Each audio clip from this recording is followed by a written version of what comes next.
This is Small Changes in Teaching, Big Results in Learning by John Fanselow, presented by the TEFLology Podcast.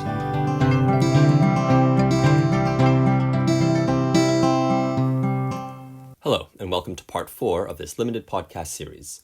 This episode comes from Chapter 4, Part 3 of the book, and it's called Dismounted, Horses, Saddles, Reins. Enjoy.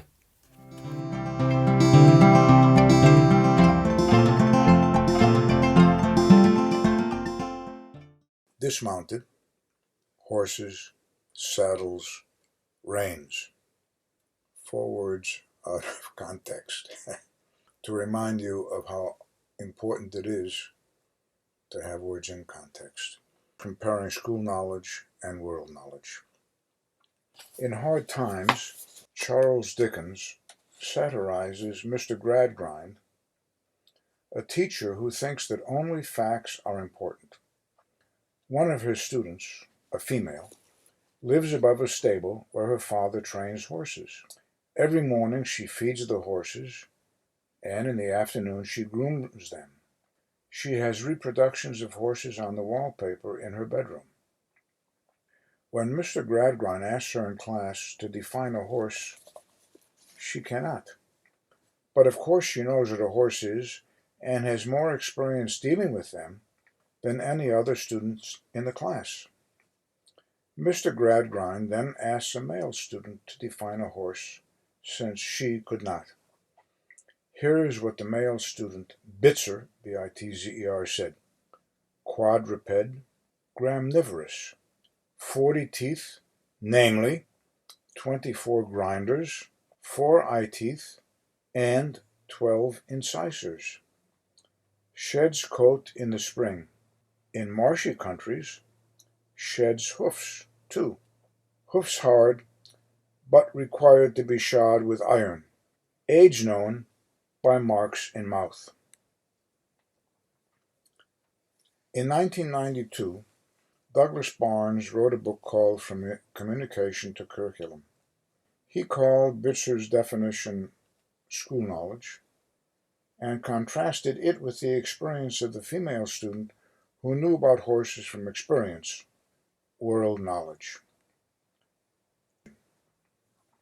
Focusing on memorizing words and their definitions out of context, like Bitzer did in Hard Times for Mr. Gradgrind, not only devalues each student's experiences, but can also lead to what many call tunnel vision.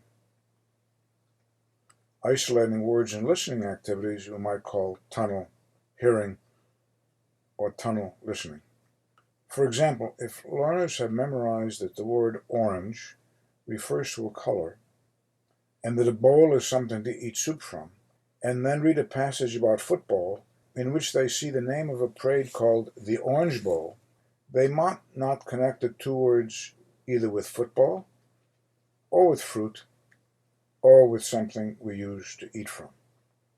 The Orange Bowl parade is held prior to the American college football Orange Bowl game, which takes place in a stadium in an area of California famous for luscious oranges.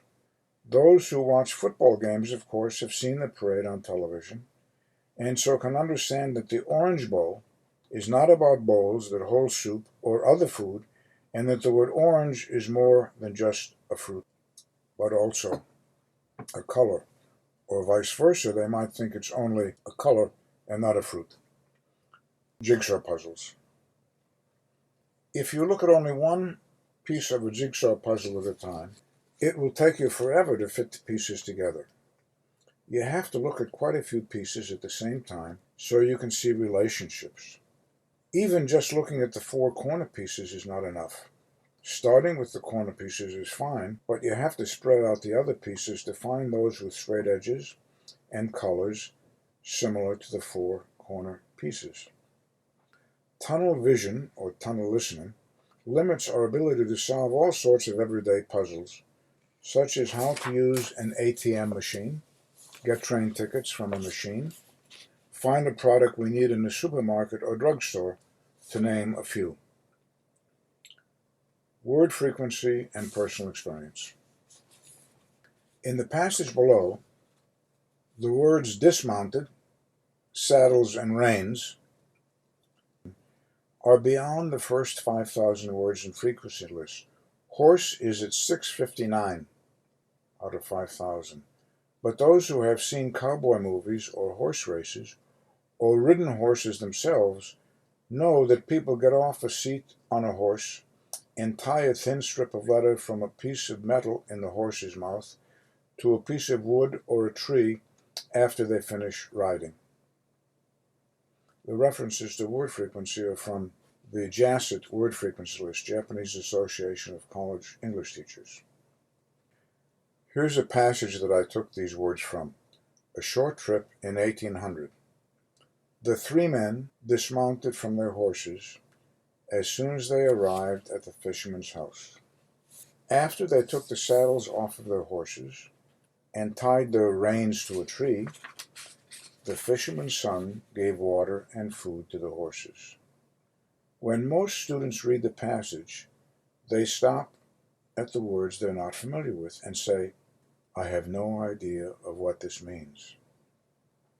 After being asked to draw a sketch to show the meaning of dismounted, almost all draw a mountain. Mountain is within the first 1,000 words in frequency, 744. But the meaning makes no sense here unless one focuses only on the word itself rather than the other words in the passage. When I ask students whether dismounted is an action or a thing, when they reread the entire sentence, most say it is an action, which of course eliminates mountain. Saddle is at 5,040 in the word frequency list, but most students draw sandals in spite of the fact that sandals is not within the 8,000 most frequent words. But again, sandals makes no sense, but many students wear sandals, so from their experience it is a more familiar word.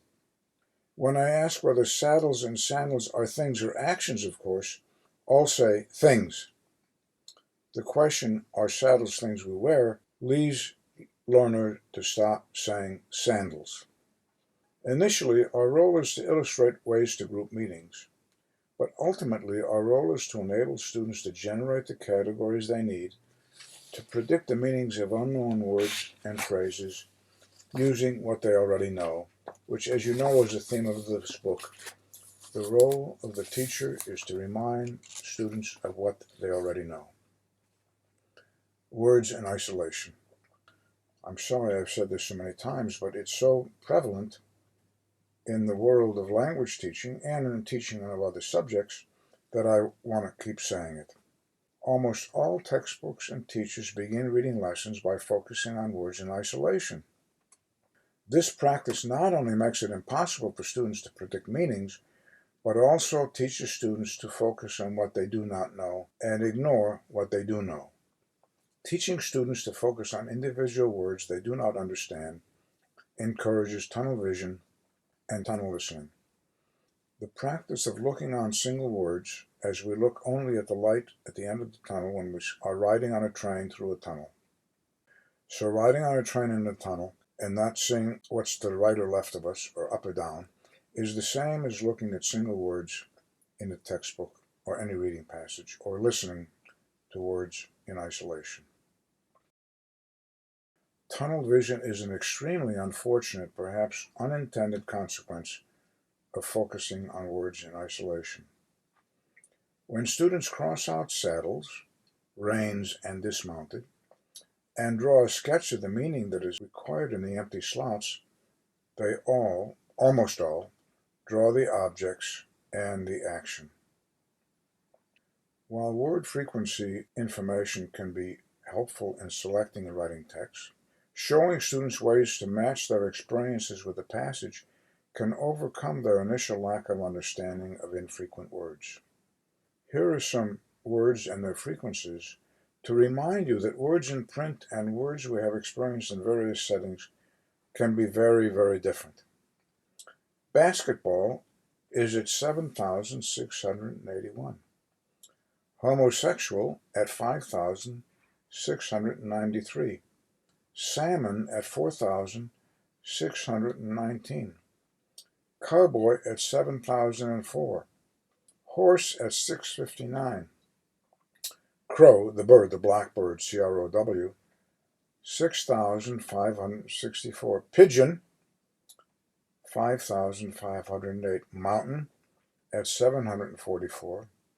And mount at 3,320. And arrive at 481. Since disagree is at 2,297 and disappear is at 1,019, noticing that this is in front of mount should not be that difficult. All students have seen crows and pigeons from the age of 3 or so. They have experienced the birds and so know the meanings, but maybe they do not know the words for them in English. Until they are shown ways to discover how to match their experiences with the words in reading text or listening materials, they cannot rely on themselves to discover their meanings. In spite of the fact that sandals is beyond the 8,000 most frequent words, students initially said this word rather than saddle, which is at 5,040. More have used sandals than saddles. Teaching, as I say over and over, is reminding people of what they already know, not presenting words in isolation, and making no attempts to match meanings learners have experienced with initially unfamiliar words. Recognition versus use. The chances that anyone will have to use the word saddle or reins or dismount, either in conversation or in writing, are very, very small. A common activity after teachers define unfamiliar words is to have students use them in sentences. Both defining words and having students use them in sentences, I think, are activities that are a waste of time. But again, believe nothing I say. Check with your students. Try the alternatives. Using them in sentences, in isolation, versus some of the activities I suggest. 9 times out of 10, students make 3 to 5 mistakes in the sentences they produce using the new words. And in many cases, the sentences do nothing to show that the student actually understands the word. The frame, I like blank, can be used with thousands of words. I like saddles, I like dismount, I like reins, but none of these sentences shows that the person has any idea what the meaning is. The focus on using dictionaries is very good because it's the most efficient way for students to get the meaning of unknown words, mainly in a bilingual dictionary. The least efficient is to try to understand an oral definition from the teacher. But when students are taking tests, they are usually not allowed to use dictionaries. So it is important for students to learn ways to discover meanings without a dictionary. And as I've said many times, even when they use dictionaries, they have to make choices. In the case of saddle, there are at least 3 meanings for the word as a noun and 3 as a verb, one of which has a negative meaning. He was saddled with a great deal of debt. Yet in the phrase, she's in the saddle, the meaning is positive because it suggests she has a lot of responsibility. So, what to do and what not to do? It is always easier to point out a problem than to suggest some solutions. When it comes to discovering the meaning of words, I have suggested a few activities already, implicitly. But here, I list some explicit ones for you to get started with. However, I hope you will come up with more of your own as you have more experiences with these alternatives. Ask students whether an unknown word is a person, place, or thing, a feeling, or an activity, narrowing the meanings of the unknown words. Have students draw sketches of meanings that fit the slots where the unknown words are, but where the unknown words are covered up with the post-it, so they can focus on the words they do know to discover the meaning of the unknown word. When there are pictures or sketches on the pages students are reading, tell them to point to words for feelings, things, actions, etc. that the images illustrate. Remind students to think of an experience they have had related to the passage. Many students have seen people riding horses in movies, and some have ridden horses or gone to horse races. If students cannot predict the meaning after trying these activities, suggest that they check the meaning in the bilingual dictionary. But after they find out the meaning, encourage them to draw a sketch or write down an experience they have had related to the unknown word, or indicate that it is an action or place, rather than have them write the word in their first language. Using the unknown word correctly is crucial, in addition to knowing the meaning. And when we write a word equivalent in our first language, we focus on the meaning rather than on the way the word is used in the foreign language. Do not ask students to define the unknown word. Native speakers who are hired by publishers to write definitions produce many that are very difficult to understand in dictionaries. Finally, forget the common practice of asking students to use the unknown words in a sentence.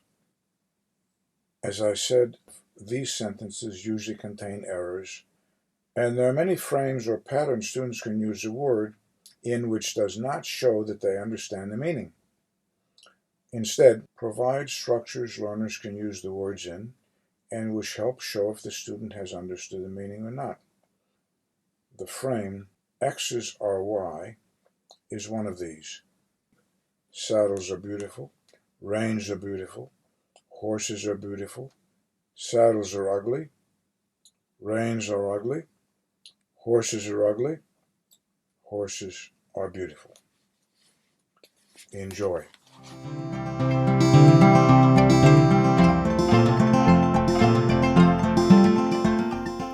Okay, we hope you enjoyed that. We'd like to remind you, as always, that these episodes feature edited versions of sections from the book. For the originals, please consider looking at the digital or hard copy versions, which can be ordered at Amazon. We can also recommend John's blog, which can be found at the ITDI website. Okay, we'll be back soon with another episode. Goodbye.